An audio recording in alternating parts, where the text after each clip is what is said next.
Tiene la palabra el diputado Gabriel Chumpitas. Muchas gracias, señor presidente. Ya los integrantes de nuestro bloque manifestaron el voto en contra, tanto para la emergencia como para la ley tributaria. Quiero anexar también nuestro voto negativo para el pase a comisión que se propuso hace algunos minutos. Haciendo una comparación de este impuestazo o paquetazo, como se mencionó, cae como anillo al dedo esa famosa frase que dice pedir papa para ser obispo, porque si no te mandan a cura de barrio.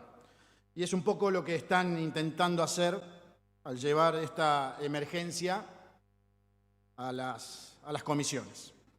Respecto a lo que mencionaron de la capacidad transformadora de la política, claramente que nosotros estamos de acuerdo con esa capacidad de transformación política que tenemos que tener en este ámbito legislativo, pero creo que esa capacidad de apalancarse en la creatividad y en una verdadera solidaridad y no pisando la cabeza de los contribuyentes y del sector privado, que son los verdaderos generadores de riqueza en toda sociedad y en toda república. No quiero ser irónico, pero quizás después de tanto tiempo de declararnos en emergencia alimentaria, social, en seguridad, en salud, quizás en la Argentina hay que declararse en emergencia permanente, en emergencia constante, porque no queremos reconocer que estamos ante una emergencia moral. Y obviamente los problemas económicos devienen de una emergencia moral. Siendo esta mi primera intervención en esta honorable Cámara de Diputados, voy a tomar el atrevimiento de mencionar una efemérides. Hace 100 años, distintos periódicos de la región titulaban El poderoso peso argentino, una pequeña publicación que de manera reducida decía lo siguiente: la República Argentina es el orgullo de América del Sur por muchos motivos, pero por sobre todo por su creciente riqueza. El peso argentino se ha convertido en la unidad monetaria de mayor valor entre todos los países del mundo.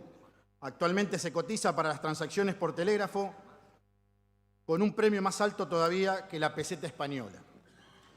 Desde que terminó la guerra, Argentina ha sido el país exportador de gran escala por excelencia, teniendo como resultado que la mayor parte de las naciones son actualmente sus deudores, incluidos los Estados Unidos.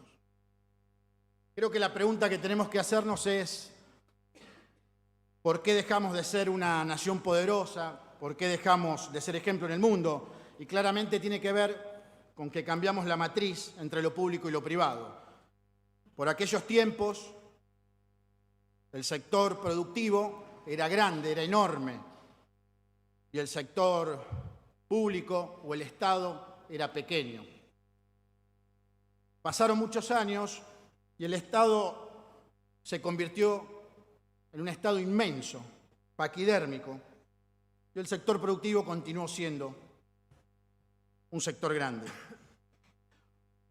Hoy con estas medidas pretenden que el sector productivo alimente a ese dragón que fue generado por el propio Estado y que sigue escupiendo fuego tras fuego y fuego, y que lo único que hace es asfixiar a los contribuyentes de manera indiscriminada y por momentos obscena. Como toda ley, o como la gran mayoría de las leyes, estas leyes que estamos tratando tienen un condimento político y un condimento técnico.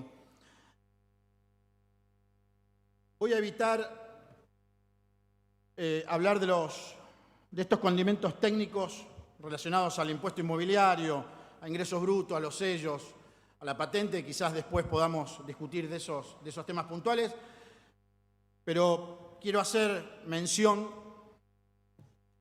de un economista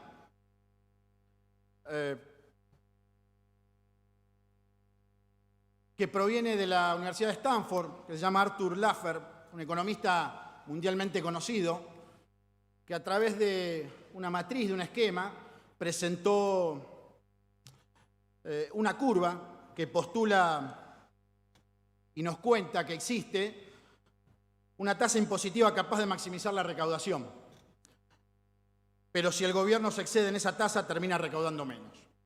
Claramente el esquema o la curva de Laffer nos explica que en estas coordenadas, en sus abscisas, en su eje horizontal, tomamos los tipos de impuestos y en su eje vertical o en sus ordenadas tomamos la recaudación. Si se supera un punto de equilibrio, el gobierno o el Estado recauda menos. Con esto quiero decir que una determinada cantidad de impuestos, hasta justamente ese punto de equilibrio o ese punto de flotación, permite que el Estado recaude más. Cuando se excede ese punto de equilibrio, Laffer muy bien nos explica que el Estado recauda menos.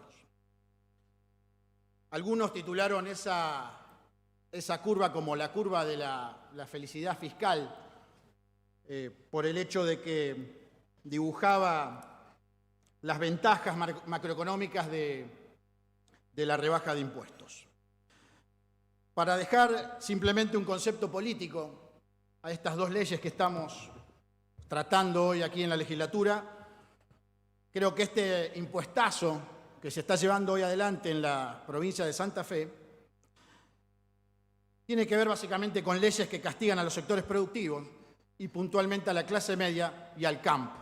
Si ustedes toman la letra de las leyes, sigue el camino del campo, desde el impuesto inmobiliario hasta los artículos siguientes que hablan de los ingresos brutos y demás incrementos. Por eso propongo que comencemos a dejar de lado esa concepción autodestructiva que tenemos en la sociedad argentina de pensar o de creer que una persona es mala porque genera riqueza, porque hace dinero, porque es exitoso.